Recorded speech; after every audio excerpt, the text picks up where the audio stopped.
Well, the way the government talk about this new phase in the COVID management, management of COVID, is that we're moving from national lockdown to a sort of personal, individualised lockdown. But you get a sense of how ready we really are to dispense with national lockdown, not very ready, when you hear the person in charge of the entire scheme saying we're not really ready until the autumn, and the Prime Minister himself talking to MPs today, not a man given to underselling things, saying we are weeks and weeks away from being fully ready. One of the big questions those MPs on the committee were wanting to ask the Prime Minister was, as you indicated there, has Dominic Cummings' behaviour perhaps made it even harder to get compliance with the new system of testing and tracing, which is going to tell you to stay indoors for long periods. He was asked about that again and again, and a lot about Dominic Cummings. The Prime Minister kept saying, let's move on, move on. MPs who were coming out of the cupboard yesterday saying that they wanted Dominic Cummings to go were told to wait, see how the Prime Minister does in front of this committee today. Well, the tap seems to have gone on, back on a bit since the Prime Minister finished that session. More names coming out of people who still want Dominic Cummings to go. Here's how that session went. Tomorrow, the Prime Minister declared, begins the start of our way out of the COVID-19 crisis. At its heart, an army of tracers issuing instructions to those reporting COVID-19 symptoms to self-isolate, and those traced as having been in contact with them to do the same for 14 days. MPs questioning the Prime Minister this afternoon suggested the government's authority to issue such instructions had been seriously damaged, because the Prime Minister wouldn't punish Dominic Cummings for disobeying what many of the public thought were strict rules to stay home if you had the disease. What do we say to our constituents who are likely to say, you can keep your lockdown if it has to come back? If other people don't abide by it, why on earth should we? If just suppose for a second that you were right, which I don't accept, all the more reason now for us to be consistent, clear in our message. He was asked what advice he'd give parents like Dominic Cummings who have COVID but also have childcare issues. I don't think that you're actually travel across the country, even though it may mean them having to go into a hospital somewhere else where they may see further infections. Do you want them to do that, or do you want them to stay put when they don't have local childcare, like around a quarter of parents? Yvette, I think you'd have to look at each individual case, and there were particular circumstances that my advisor explained. Can you tell us you have a choice between protecting Dominic Cummings and putting the national interest first? Which will it be, Prime Minister? Well, I think my choice is the choice that the British people will want us all to make, Yvette, and that is, as far as we possibly can, to lay aside party political point scoring. Some Tory MPs were asked to watch these exchanges and hold fire on any sack Dominic Cummings messages they wanted to send. Giles Watling couldn't even wait till it finished. I've been listening to the Prime Minister, he tweeted, but I'm afraid Mr Cummings should stand down.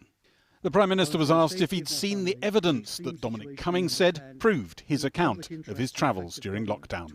The simple question, did you see the evidence? If it pleases you, I will say yes, I did, but I don't want to. Okay, well, if that's fine, I promise you saw the evidence. Would you agree that it would be a good idea for the Cabinet Secretary to see that, or for it to be published, and then this problem might be off your table?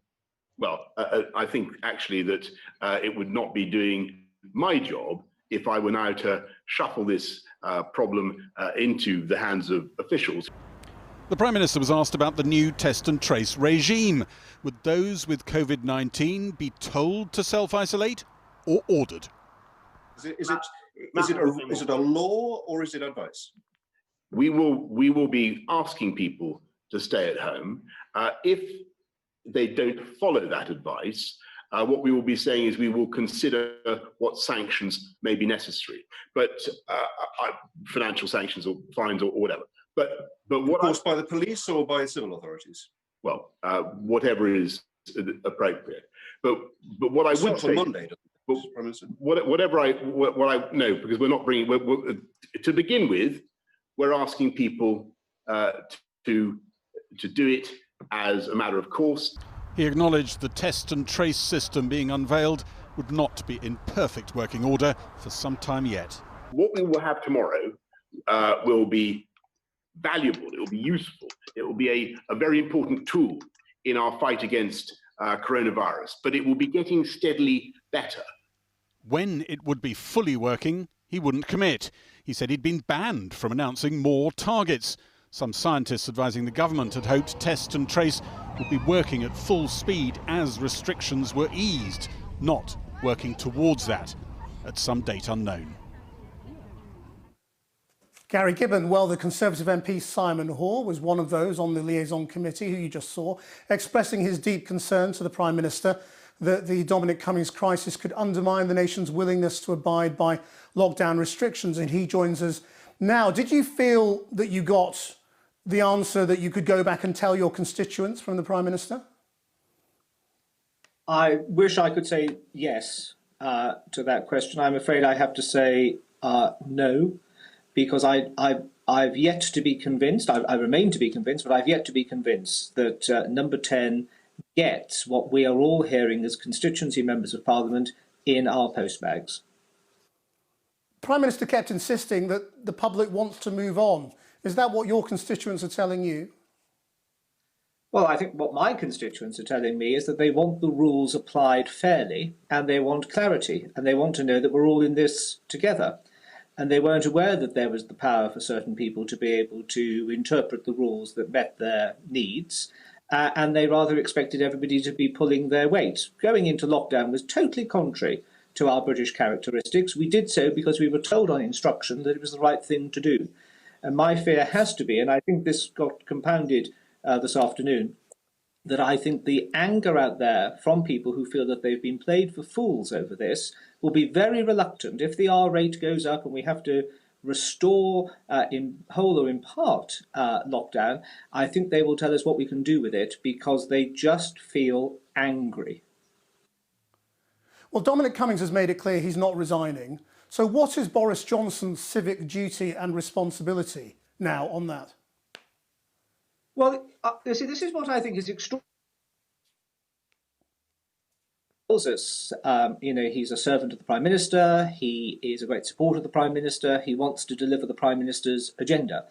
Mr Cummings is now the roadblock to making that progress of delivering the Prime Minister's agenda. The old maxim, when the advisor becomes the news, the advisor gets out of the way, holds true today as it's done for years. Mr Cummings is now the problem.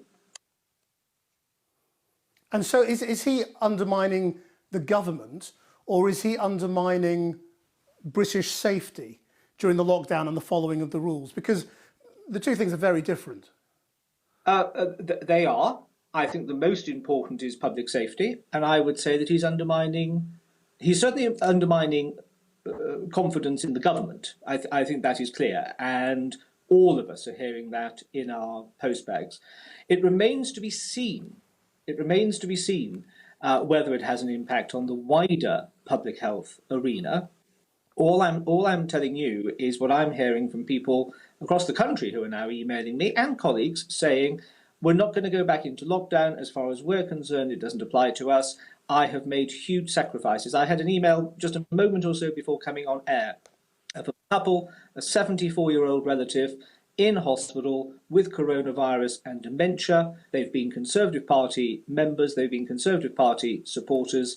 That is now ending because they can't go and see their loved one when other people appear could do what they wanted to. And it's that sense of, now whether you call it unfairness, whether you call it a sense of entitlement, whether you call it playing into the old political criticism of do as I say, not as I do, this has irritated beyond anything I've ever seen. And talking to colleagues, this is, whether it was tax credits, whether it was the sale of the Forestry Commission, all sorts of issues which have generated for other colleagues in previous years big postbags. This is now absolutely swamping everything, and it is cross-political allegiance, it is across age group, it's across professions and none. This has annoyed people, and I can understand it. Simon Hoare, thank you very much indeed for joining us.